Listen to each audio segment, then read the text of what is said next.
Donc bonjour Jean. Bonjour Mélanie. Merci de te joindre à nous aujourd'hui. C'est moi qui te remercie. Voilà. Et tu as quel âge maintenant? Ah, je suis né en 39, c'est comme ça que je... D'accord, disons cela.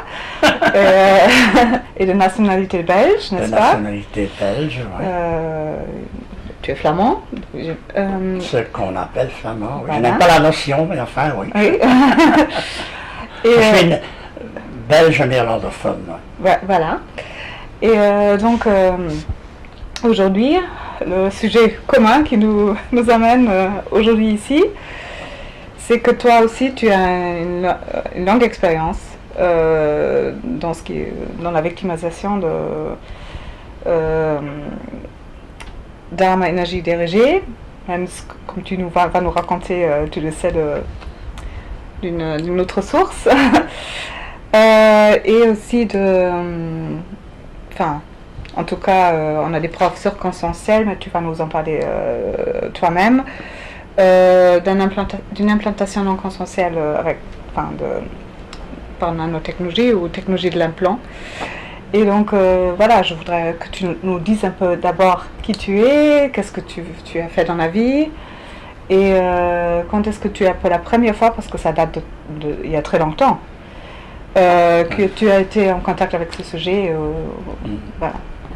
Oui, il n'est pas tellement important de savoir qui je suis. On peut en lire un peu plus sur mon site. En tout cas, je me suis occupé dans ma vie... Quel est ton site? Comment? Si on peut donner... Oui, je me suis occupé, dans ma vie, j'ai été objecteur de conscience, aussi résistant à la guerre et fédéraliste mondial, ce qui m'a valu d'être classé comme flamand subversif à la BSR, à la police spéciale de recherche. C'est à peu près ça que je peux dire. Depuis 1983, j'ai été confronté aussi au problème qu'il existe un ensemble de technologies permettant de cibler des personnes, de détruire en fait des personnes à distance, des individus et des groupes, n'est-ce pas? Alors, que dire à ce sujet? J'ai écrit, entre autres, en 98, une pétition à ce sujet qui a été entre-temps signée par peu de gens, mais quand même par 200 personnes à travers le monde, c'est-à-dire que c'est un problème posé au niveau mondial. Quant à mon problème personnel, il est très réel parce que ces manipulations à distance ont certainement contribué à réellement faire un enfer de ma vie. Ça, c'est un problème, mais je me vois confronté au problème qui est le problème de beaucoup de victimes, que je ne peux en fait rien prouver. Surtout que dans mon cas, mes sources sont des sources paranormales. Il y a des sources, entre autres, d'un psychiatre d'ailleurs, et puis encore d'un autre médecin, mais ce sont des sources qui ne veulent pas se dévoiler. Alors, quel est mon point de vue? Mon point de vue, c'est qu'il ne faut pas tellement écouter, il faut écouter les récits des gens, évidemment, hein, mais il ne faut pas uniquement faire cela parce que ça ne mène pas vraiment à des preuves de l'existence de cet ensemble de technologies ou d'armes permettant de manipuler le mental d'êtres humains ou de gravement endommager leur santé. Hein. Alors je propose toujours cela, qu'on examine la question même si il y a tant de choses qui relèvent de ce qu'on appelle en anglais classified information.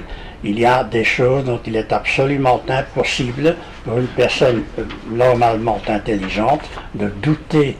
Donc ça, c'est mon message. N'écoutez pas tellement, écoutez aussi les récits de victimes, mais pas seulement parce que ça ne mène pas nécessairement à des résultats. Je les invite toujours à faire quelques petites recherches eux-mêmes. Alors, ils vont voir qu'il y a des choses dont on ne peut absolument pas douter. Et je venais de nommer,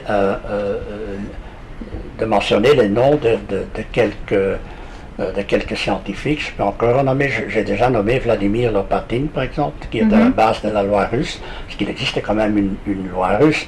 Or, s'il existe une loi, c'est pas contre des engins fantomatiques, c'est contre des choses réelles. Tout à fait.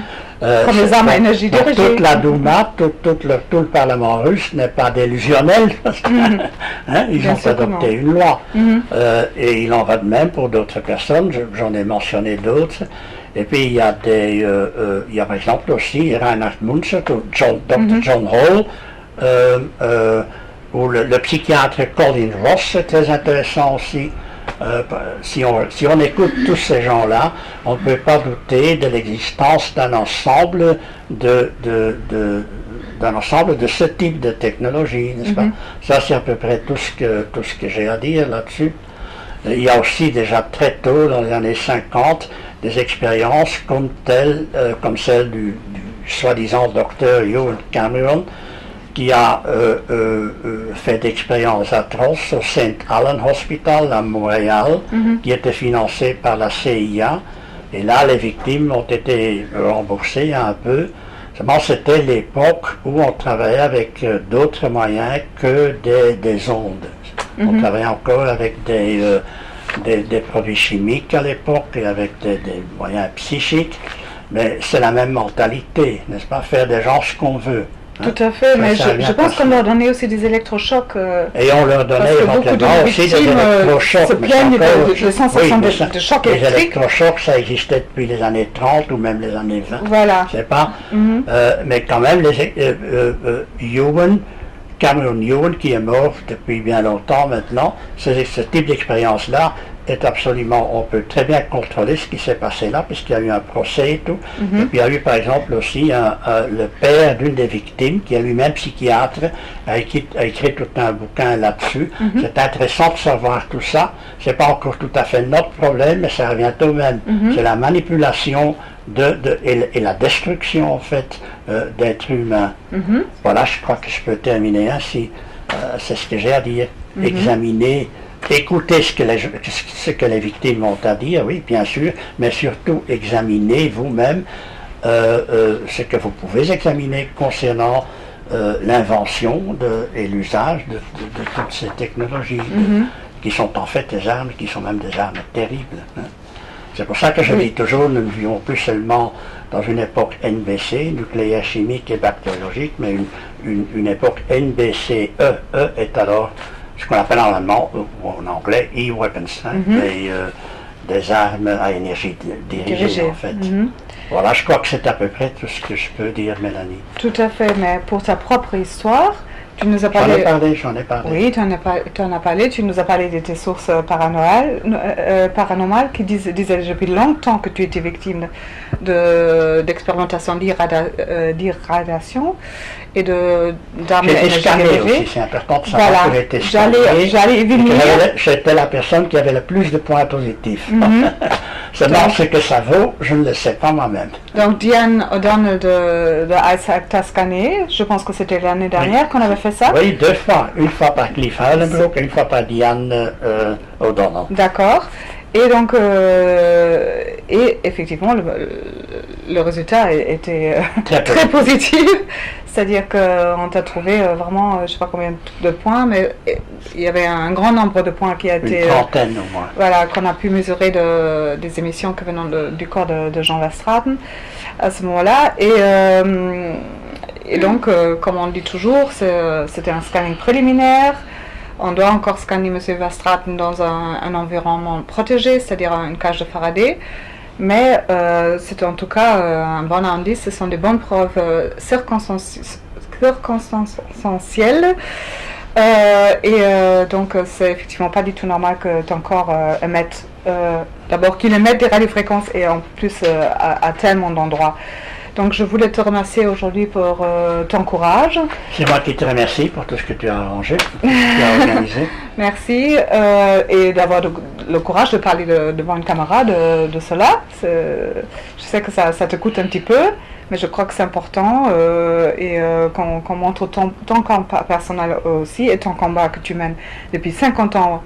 Vraiment. Depuis 30 ans, depuis 83. Oui, sur ce combat. Oui, voilà, mais tu étais déjà objecteur de fréquence. Oui, bien sûr. Oui, j'étais. Donc, tu étais quelqu'un qui était déjà farouchement opposé à la guerre. À la guerre et à l'installation de l'OTAN aussi, je pense, non, en Belgique.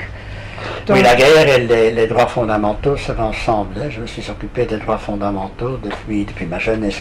Voilà. Donc, Bon, merci. c'est une question de droits fondamentaux. Absolument, absolument. Le Donc, crime contre l'humanité. oui, oui, tout à fait. Le crime contre l'humanité, crime de guerre. Et je dirais aussi génocide parce que c'est pratiqué dans une si grande échelle mondialement. Donc ça concerne un grand nombre de Oui, la ça population concerne en fait les civile. droits fondamentaux à nous tous. J'ai un peu peur de la notion de génocide, puisqu'il faut toujours peser les mots. Mais c'est vrai que virtuellement, c'est une espèce de génocide. Je suis bien d'accord. Oui, comme les camps de concentration et de virtuel, et d'extermination l'étaient, n'est-ce pas? Je voudrais terminer avec un mot que toi tu me dis toujours, que effectivement quand on se faisait torturer dans les camps de concentration ou n'importe où, c'était au moins, comme tu me dis toujours, soit on en mourait, soit quelque part un jour la torture était finie, on en sortait. Tandis que ceci est vraiment une prison à vie, une torture à vie. Et donc je pense que c'est aussi important quand... C'est vrai qu'on ne connaît personne, pour ainsi dire, qui dit qu'on ne connaît personne qui en est revenu. Il y en a qui se sentent mieux quand même, comme voilà. Robert Nassau, On a quand même mais c'est quelques tout à victimes fait l'exception qui confirme la règle. Malheureusement, à travers les décennies, on n'entend jamais quelqu'un dire « maintenant je vais mieux ». D'accord. Mais je pense que... Merci pour cette interview. Je pense qu'on a bien illustré ton cas et illustré surtout la chose, la cause.